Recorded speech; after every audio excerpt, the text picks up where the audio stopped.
Get ready, start. ಆರೋಪಿತನ ಪರಿಚಯ ಇರುತ್ತದೆ. Full point. ಚಾಸ ಒಂದರವರ ಪರಿಚಯ ಇರುತ್ತದೆ. Full point. ಚಾಸ 3ರಿಂದ 8ರವರ ಪರಿಚಯ ಇರುತ್ತದೆ. Full point. ಪ್ಯಾರಾ. ದಿನಾಂಕ 27/6/2017 ನನ್ನ ತಂಗಿ ಮಗ ವಿನು ಹೊಳೆಗೆ ಬಿದ್ದು ತೀರಿಕೊಂಡಿದ್ದನು. Full point. ಸದರಿ ವಿನು ಇವನ ಶವ ಸಂಸ್ಕಾರ ಮಾಡುವಾಗ ಗುಂಡಿ ಹತ್ತಿರ ಆರೋಪಿತನು ಬಂದು ನಾನು ಶವದ ಕಾಲನ್ನು ಬಿಚ್ಚುತ್ತಿರುವಾಗ ಹಿಂದಿನಿಂದ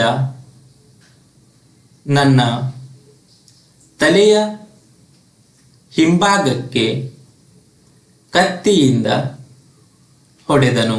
ಫುಲ್ ಪಾಯಿಂಟ್. ಪ್ಯಾರಾ.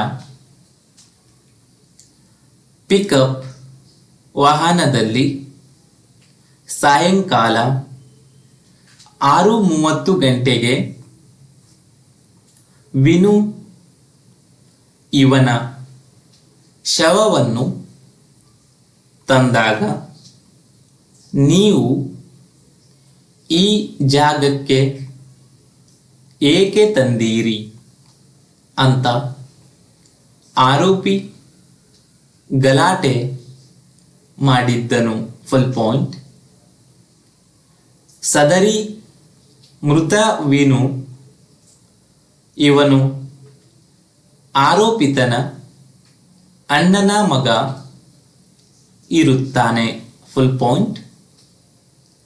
6:30 ಗಂಟೆಗೆ ಗಲಾಟೆ ಮಾಡಿ ಆರೋಪಿತನು ಮರಳಿ ಮನೆಗೆ ಹೋದನು.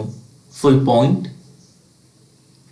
ಆರೋಪಿತನು ನನಗೆ ಏನೂ ಹೇಳಲಿಲ್ಲ ಮತ್ತು ಗುಂಡಿ ಸುತ್ತಿ ಹಾಕಿ ಹೆಣದ ಕಟ್ಟು ಬಿಚ್ಚುವಾಗ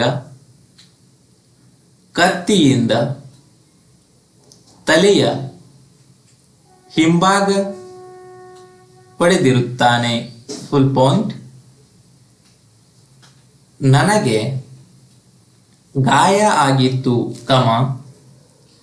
ನನಗೆ ಭಾಗಮಂಡಲ ಆಸ್ಪತ್ರೆಗೆ ಜೀಪಿನಲ್ಲಿ ಕರೆದುಕೊಂಡು ಹೋಗಿದ್ದು, ನಂತರ ಆಂಬ್ಯುಲೆನ್ಸ್ನಲ್ಲಿ ಮಡಿಕೇರಿಗೆ ಕರೆದುಕೊಂಡು ಹೋಗಿರುತ್ತಾರೆ. Full point.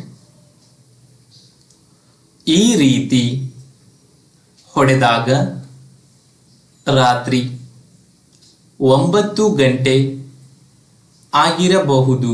Full point. 6:30ರಿಂದ ರಾತ್ರಿ 9ರವರೆಗೆ ನಾನು ಗುಂಡಿ ರೆಡಿ ಮಾಡಿಸುತ್ತಿದ್ದೆನು. Full point. ಅವನು ಯಾವ ಉದ್ದೇಶಕ್ಕಾಗಿ ಹೊಡೆದಿರುತ್ತಾನೆ ಅಂತ ನನಗೆ ಗೊತ್ತಿಲ್ಲ. Full point. ಚಾಸ 7ರವರು ಆರೋಪಿತನ ಕೈಯಿಂದ ಕತ್ತಿ ಕಸಿದುಕೊಂಡು ಬಿಸಾಡಿರುತ್ತಾನೆ. Full point. ನಾನು ಕತ್ತಿ ನೋಡಿಲ್ಲ, ಕಮ ಹೊಡೆದ ತಕ್ಷಣ ನನಗೆ ಸ್ಮೃತಿ ತಪ್ಪಿತ್ತು ಫುಲ್ ಪಾಯಿಂಟ್. ಪ್ಯಾರ ದಿನಾಂಕ 18/7/2018 ನನ್ನ ರಕ್ತ ಹತ್ತಿದ ಬಟ್ಟೆಗಳನ್ನು ನಾನು ಪೊಲೀಸ್ ಠಾಣೆಗೆ ಹೋಗಿ ಪೊಲೀಸರ ಹತ್ತಿರ ಕೊಟ್ಟಿರುತ್ತೇನೆ ಫುಲ್ ಪಾಯಿಂಟ್. ಆಗ ಮಳೆ ಇದ್ದುದರಿಂದ ಮತ್ತು ನಾನು ಕೊಡೆ ಹಿಡಿಯುವ ಸ್ಥಿತಿಯಲ್ಲಿ ಇಲ್ಲದೆ ಇರುವುದರಿಂದ ಬಟ್ಟೆಗಳ ಮೇಲಿನ ರಕ್ತ ಹೋಗಿತ್ತು ಫುಲ್ ಪಾಯಿಂಟ್. ಗಾಯಕ್ಕೆ ಟವಲ್ ಕಟ್ಟಿದ್ದೆನು ಮತ್ತು ಅದನ್ನು ಆಸ್ಪತ್ರೆಯಲ್ಲಿ ಬಿಸಾಡಿರುತ್ತಾರೆ ಫುಲ್ ಪಾಯಿಂಟ್. ಬಟ್ಟೆಯನ್ನು ಪ್ಯಾಕ್ ಮಾಡಿ ನಮ್ಮ ಸಹಿ ಇದ್ದ ಚೀಟಿಯನ್ನು ಅಂಟಿಸಿ ಕಮ ಜಪ್ತಿ ಮಾಡಿಕೊಂಡಿರುತ್ತಾರೆ ಫುಲ್ ಪಾಯಿಂಟ್. ಬಟ್ಟೆ ಜಪ್ತಿ ಪಂಚನಾಮೆಯನ್ನು ನೋಡುತ್ತಿದ್ದು ಕಮ ಅದನ್ನು ನೀಪಿ 3 ಮತ್ತು ಅದರಲ್ಲಿಯ ನನ್ನ ಸಹಿಯನ್ನು ನೀಪಿ 3 ಕ್ಲಾಸ್ ಎ ಅಂತ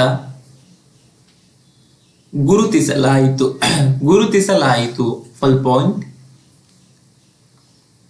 ನನ್ನ ಜೊತೆ ಚಾಸ 8ರವರು ಸಹಿ ಮಾಡಿರುತ್ತಾರೆ ಫುಲ್ ಪಾಯಿಂಟ್. ನಾನು ಹಾಜರುಪಡಿಸಿದ ಟಿ ಶರ್ಟ್ MO2 ಮತ್ತು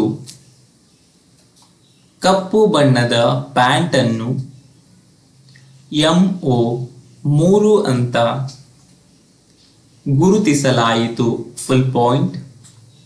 ಪ್ಯಾರ ಮೃತನ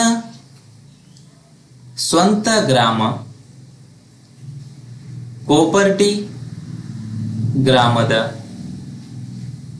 ಕುಂಡಕುಲ್ಲಿಗೆ ತಂದು ಸ್ವಂತ ಜಾಗದಲ್ಲಿ ದಫನ್ ಮಾಡುವ ಸಲುವಾಗಿ ಗುಂಡಿ ತೋಡಿ ಗುಂಡಿಗೆ ಹಾಕುತ್ತಿರುವಾಗ ಆರೋಪಿತನು ಬಂದು ಅವನ ಕುಟುಂಬದವರನ್ನು ದಫನ್ ಮಾಡಲು ನೀವುಗಳು ಯಾರು ಅಂತ ಕೇಳಿದನು ಫುಲ್ ಪಾಯಿಂಟ್. ಆಗ ನಾನು ಇಷ್ಟು ಹೊತ್ತು ನಾನು ಮತ್ತು ನನ್ನ ಕುಟುಂಬದವರು ಎಲ್ಲ ಕೆಲಸ ಮಾಡಿರುತ್ತೇವೆ ಕಮ ಈಗ ನೀನು ಬಂದು ನಮ್ಮೊಂದಿಗೆ ಕೇಳುತ್ತೀಯಾ ಅಂದರೆ ನಿಜ ಫುಲ್ ಪಾಯಿಂಟ್. ಆಗ ಆರೋಪಿತನು ನನಗೆ ನಿನ್ನನ್ನು ಕೊಲ್ಲದೆ ಬಿಡುವುದಿಲ್ಲ ಅಂತ ಹೇಳಿ ಆತನ ಮನೆಯ ಕಡೆಗೆ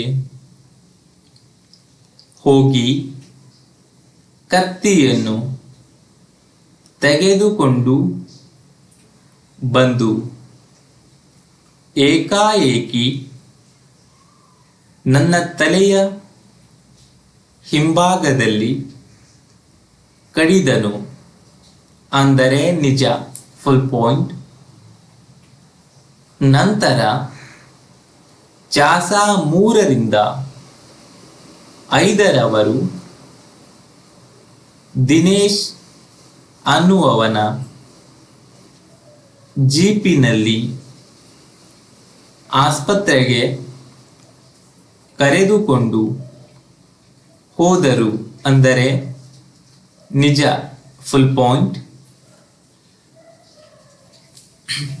ತರ ಪಾಟಿ ಸವಾಲು ಆರೋಪಿ ಪರ ಶ್ರೀ BBA, ವಕೀಲರಿಂದ ಕಾಲನ್ ಪ್ಯಾರಾ ಮೃತ ವೀನು ಇವನಿಗೆ ಮಾತು ಸರಿಯಾಗಿ ಬರುತ್ತಿರಲಿಲ್ಲ ಮತ್ತು ಪಿಟ್ಸ್ ಕಾಯಿಲೆ ಇತ್ತು ಅಂದರೆ ನಿಜ, ಫುಲ್ ಪಾಯಿಂಟ್. ವೀನುನ ಶವವನ್ನು ಬಡಿಗೆಯಲ್ಲಿ ಕಟ್ಟಿ ಮಲಗಿಸುವಾಗ ಆರೋಪಿತನು ಬಂದು ನಮ್ಮೊಂದಿಗೆ ಬಂದು ಮಾತುಕತೆ ಮಾಡಿದನು, ಫುಲ್ ಪಾಯಿಂಟ್. ಅಲ್ಲಿಂದ 2 ಗಂಟೆ ಆದ ನಂತರ ನನ್ನ ತಲೆಗೆ ಗಾಯ ಆಗಿರುತ್ತದೆ, ಫುಲ್ ಪಾಯಿಂಟ್. ನಾನು ಪೊಲೀಸರ ಹೇಳಿಕೆಯಲ್ಲಿ ಶವದ ಕಾಲನ್ನು ಬಿಚ್ಚುವಾಗ ಆರೋಪಿತನು ಕತ್ತಿಯಿಂದ ನನ್ನ ಹಿಂದಿನ ತಲೆಗೆ ಹೊಡೆದನು ಅಂತ ಹೇಳಿರುವುದಿಲ್ಲ ಅಂದರೆ ಸರಿಯಲ್ಲ, ಫುಲ್ ಪಾಯಿಂಟ್. ಶವವನ್ನು ನಮ್ಮ ಆಚಾರ ಮತ್ತು ಸಂಸ್ಕೃತಿಯ ಪ್ರಕಾರ 2-3 ಪದ್ಧತಿಯಲ್ಲಿ ಮಾಡಬಹುದು, ಫುಲ್ ಪಾಯಿಂಟ್. ಆರೋಪಿತನು ನನ್ನೊಂದಿಗೆ ಮಾತ್ರ ಜಗಳ ಮಾಡಿಲ್ಲ, ಆದರೆ ನನ್ನ ಜೊತೆಗೆ ಉಮೇಶ್, ನವೀನ್ ಮತ್ತು ಗೋಕುಲ ಇವರ ಜೊತೆಗೂ ಜಗಳ ಮಾಡಿರುತ್ತಾನೆ, ಫುಲ್ ಪಾಯಿಂಟ್. ಪ್ಯಾರಾ ಚಾಸ 7ರವರು MO 1 ಕತ್ತಿಯಿಂದ ಪೊಲೀಸರಿಗೆ ಕೊಟ್ಟಿರುತ್ತಾರೆ ಅಂದರೆ ನಿಜ, ಫುಲ್ ಪಾಯಿಂಟ್. ಅಲ್ಲಿ ರಾತ್ರಿ ಆಗಿತ್ತು ಮತ್ತು 2-3 ದೊಂದಿ ಇದ್ದವು, ಫುಲ್ ಪಾಯಿಂಟ್. ಅಲ್ಲಿ ಗುಂಡಿಯನ್ನು 4-5 ಜನರು ಗುದ್ದಲಿ ತೆಗೆದುಕೊಂಡು ಗುಂಡಿಯನ್ನು ತೆಗೆದಿರುತ್ತೇವೆ ಅಂದರೆ ನಿಜ, ಫುಲ್ ಪಾಯಿಂಟ್. ಅಲ್ಲಿ ಕಾಡನ್ನು ತೆಗೆಯಲು ಕತ್ತಿಯನ್ನು ಸಹ ಬಳಸಿದ್ದಾರೆ ಅಂದರೆ ನಿಜ, ಫುಲ್ ಪಾಯಿಂಟ್. ಆರೋಪಿತನು ಆ ಸ್ಥಳಕ್ಕೆ ಬಂದಿಲ್ಲ ಅಂದರೆ ಸರಿಯಲ್ಲ, ಫುಲ್ ಪಾಯಿಂಟ್. ನಾನು ಶವದ ಕಾಲು ಬಿಚ್ಚುವಾಗ ಜಾರಿ ಗುದ್ದಲಿಯ ಮೇಲೆ ಬಿದ್ದು ಗಾಯ ಮಾಡಿಕೊಂಡಿದ್ದೇನೆ ಅಂದರೆ ಸರಿಯಲ್ಲ. Full point. ಅದನ್ನು ಉಪಯೋಗಿಸಿ ಆರೋಪಿತನ ಮೇಲೆ ದೂರನ್ನು ಕೊಟ್ಟಿರುತ್ತಾನೆ ಅಂದರೆ ಸರಿಯಲ್ಲ. Full point. ಸ್ಟಾಪ್.